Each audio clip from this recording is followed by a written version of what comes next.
বাবাকে বলার ইচ্ছা যে দুনিয়ায় আনছো ঠিকই, কিন্তু ভালো কেন বাসলা না? আর ভালো যখন বাসলাই না তখন দুনিয়ার মুখ কেন দেখাইলা? হ্যাঁ, বাবাকে অনেক মিস করি। বাবা নামে বট গাছটি মাথার পরে না থাকা মানে কি?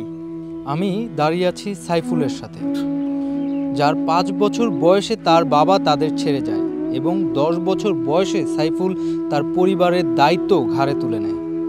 আজকে আমরা সাইফুলের গল্প শুনব। তো বাবার বিষয় হচ্ছে, বাবা, আমার আম্মু ছোট। আমার বড় আম্মুর বিয়ের পরে আমার আম্মুকে ছেড়ে দেওয়ার পরে আমার আম্মুকে বিয়ে করছে। বিয়ে করার পরে তারপরে কিছুদিন যাওয়ার পরে আমি জন্মস্থান করার পরে আমার আব্বু আমার আম্মুকে অনেক মারধর করতো।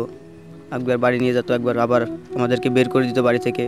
এভাবে করতে করতে করতে করতে কিছুদিন যাওয়ার পরে ক্লাস 5 পর্যন্ত পরীক্ষা দেওয়ার পরে আমার আব্বু আমাদেরকে একবারে বাড়ি থেকে বের করে দিয়েছে। তখন আমি কিছুটা হলেও বুঝছি, বা দুনিয়ার কি কষ্ট নামক যন্ত্রণা কিছুটা বুঝি। বোঝার পর থেকে একটা হোটেলে কাজ করতাম কিছুদিন।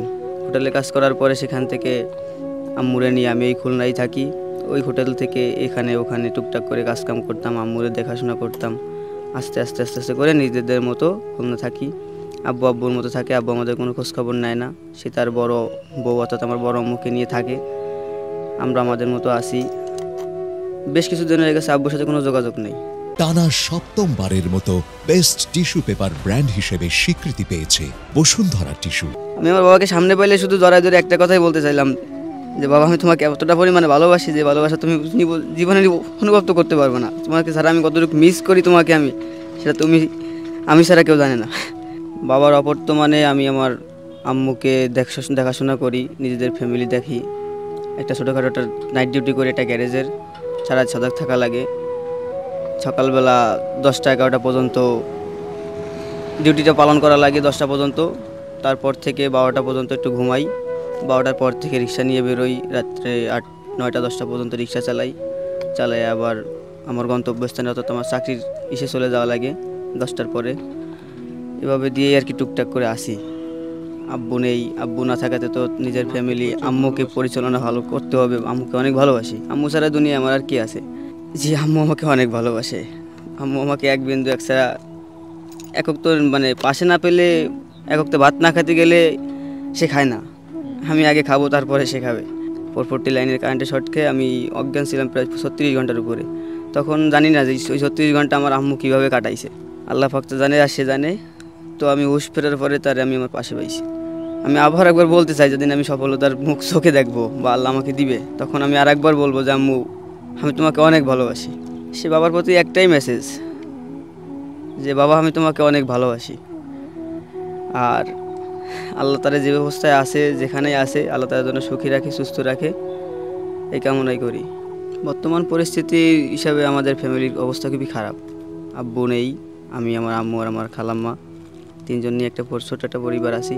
আম্মু অসুস্থ, ডায়াবেটিসের রোগী, প্রেশার আছে।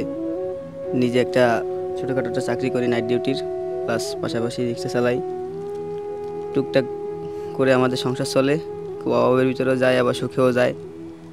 মোটামুটি সব মিলিয়ে আলহামদুলিল্লাহ আছি। আব্বু দেখভাল করে না। আব্বুর মতো আছে তার প্রথম পক্ষের ওয়াইফরে নিয়ে। আমার আম্মুরে মাঝে মারধর করে বের করে দিছে। আমরা সেভাবে থাকি নিজেদের মতো করে। আমার লেখাপড়াও হয় নাই, ব্যক্তিগতভাবে কোনো কিছু দিয়ে কোনো জায়গা থেকে সাপোর্টও পাই নাই। ওইভাবে আসি লেখাপড়াবিহীন একটা অশিক্ষিত মানুষের মতো। পড়াশোনা করছি ক্লাস 7 পর্যন্ত। তখন থেকে আমি পাইলিংয়ের কাজ করতাম। কনস্ট্রাকশন বিল্ডিংয়ের যে পাইলিং, সেই পাইলিংয়ের কাজ করতাম। সেখান থেকে কারেন্টের শর্ট খেয়ে আমার অবস্থা খুবই খারাপ হয়ে গেছিলো। পরে আমি আর প্রেশারের কাজ করতে পারি না। তখন আর কি খুলনা আসার পরে, আম্মু আসার পরে এখানে একটা চাকরি পেয়েছিলাম। চাকরি পাইছি আনুমানিক এই 2 বছর টছর হয়েছে। এখানে বর্তমানে চাকরি করতেছি নাইট ডিউটির একটা চাকরি, এটা গ্যারেজের। এটা হচ্ছে আপনার একটা গ্যারেজ, মানে এখানে ইজি বাইক, ভ্যান, রিক্সা সব কিছু চার্জিং এবং পার্কিংয়ের জন্য রাখা হয় মোটরসাইকেল। এটা হচ্ছে আপনার রাত 10টা থেকে সকাল 10টা পর্যন্ত একটা ডিউটি করি আমি পার্কিংয়ের, নাইট ডিউটির। হ্যাঁ, সারা সজাগ থাকা লাগে, কারণ এক এক টাইম এক একজনে গাড়ি ঢুকায়, কেউ অমুক টাইমে বের করে, টাইম টেবিল নেই। তো রাত্রেবেলা নাইট ডিউটি চাকরিতে সজাগ থাকা লাগবে। সজাগ থাকা লাগে 10টা পর্যন্ত, 6টা পর্যন্ত সজাগ থাকা লাগে আনুমানিক। তারপর থেকে একটু রেস্ট পাই। গাড়ি নিয়ে বেরোতে বেরোতে এভারেজ 12টা 12:30 বাজে। গাড়ি চালাই আপনার 9:30 পর্যন্ত রাত। জি, তারপরে আবার খাওয়া দাওয়া করে একবারে আবার ডিউটি চলে যাই। পরিবারে বলতে আমি, আমার আম্মু, আমার খালাম্মা। For more updates, follow us on Facebook, subscribe our YouTube channel, get the latest update on www.daily-sun.com.